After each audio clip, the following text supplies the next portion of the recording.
তা আমার দেখেন বেগুনির প্লেট রেডি হয়ে গেছে, আর এখানে আছে চিলি সস আর সয়া সস, দুটাকে আমি মিক্স করে নেব।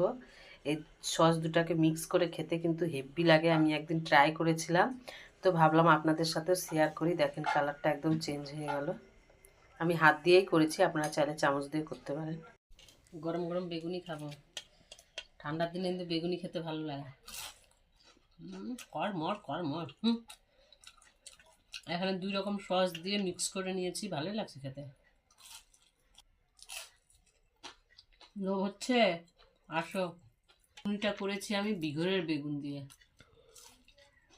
বিঘরের বেগুন এমনি নরম তুলতুলে, পকোড়া করলে তো আরও একদম মোমের মতো করে যায়।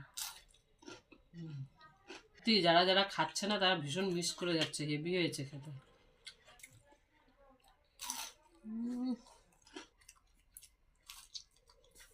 দারুণ।